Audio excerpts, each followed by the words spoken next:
This is The Architect Speaks. It's not a show, not a platform, and not a performance. This is a signal. This is not the place where answers are given, but where clarity is forged, where the sound of your own truth returns to you, sharper and cleaner than when it left. There was a time when I had to speak louder than I do now, a time when silence felt dangerous, when stillness felt like death, when power had to be claimed loudly. But I wasn't sure yet that it was truly mine, that power. That was the season of fire, that was forging Excalibur. This is not. What matters now is the architecture, the structure behind the words. You've known me before. Some of you have listened to the Forging Excalibur podcast. Some of you even read the book. And if you did, you'll know this is not the beginning. This is a continuation. But something fundamental has shifted. That earlier work was about forging, becoming, the fire, the blade, the initiation. But this, The Architect Speaks, is about the stillness that follows.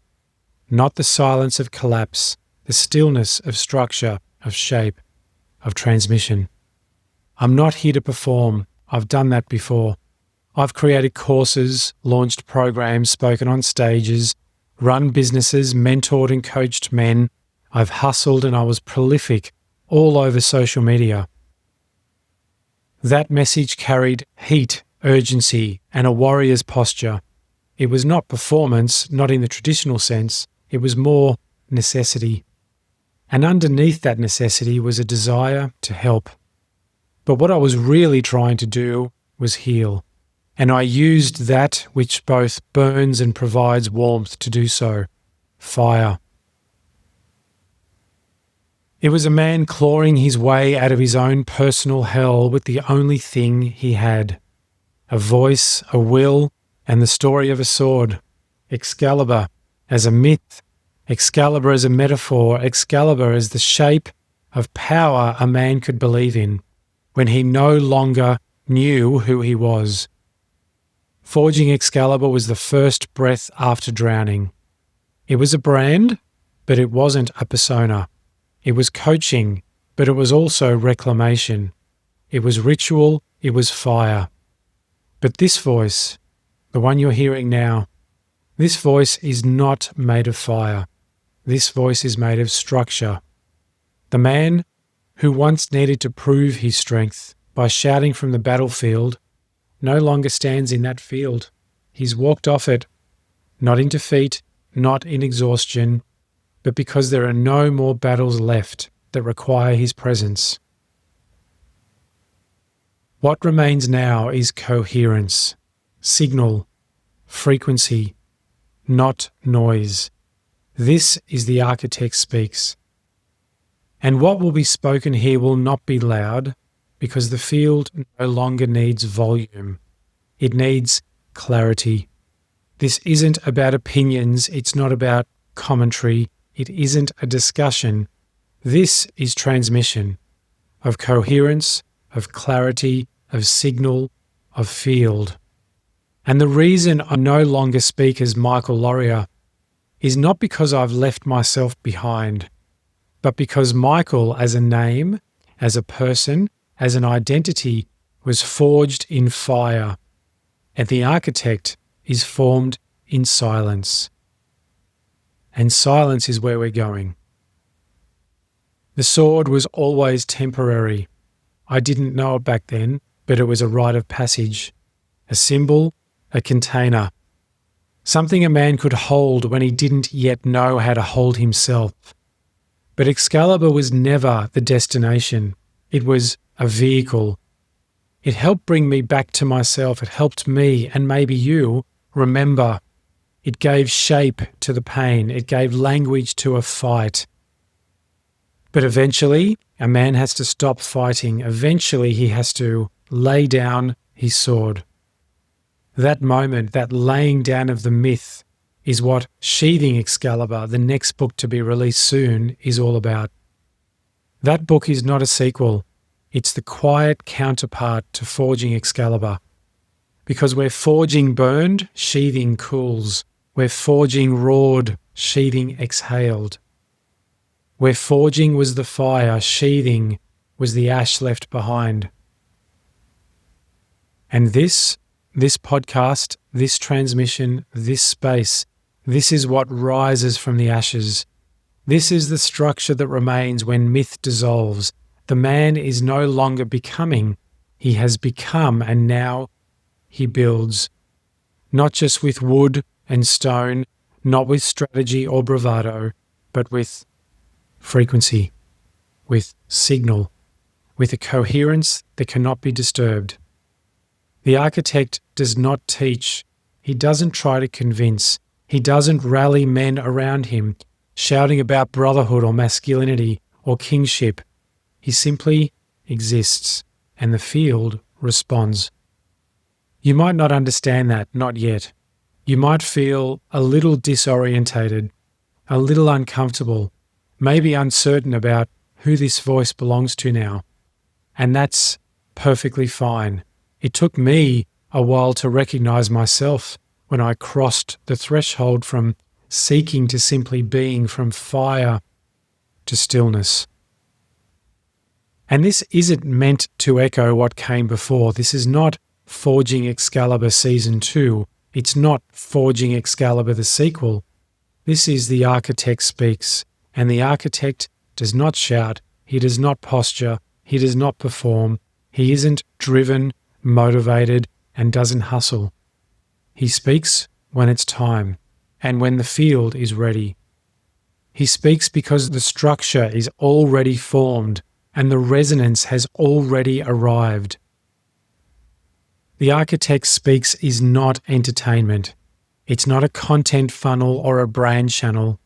It's a distillation point, a place where signal is separated from the noise. Each episode you'll hear one idea, one thread, woven clearly and slowly.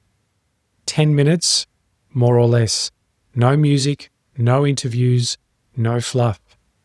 Just one voice and a field and a frequency that you've already started to remember.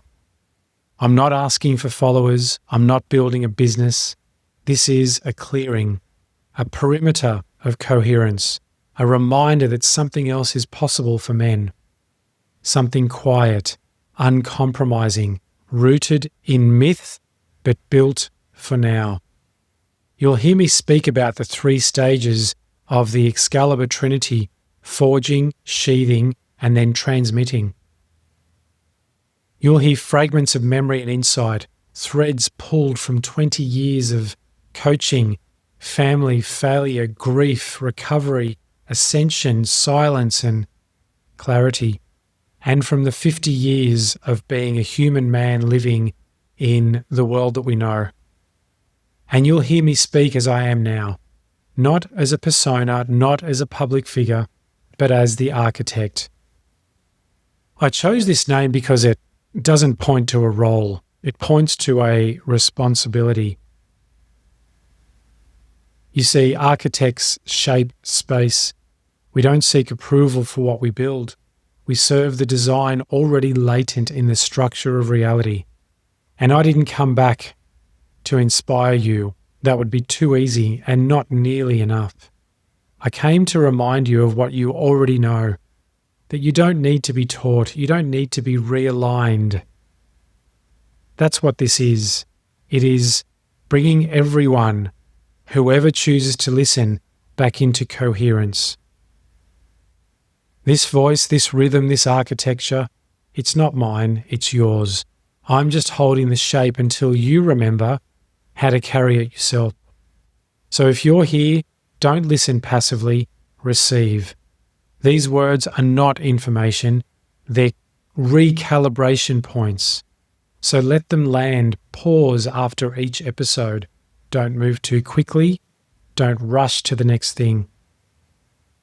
This isn't about content, it's about contact with something much deeper.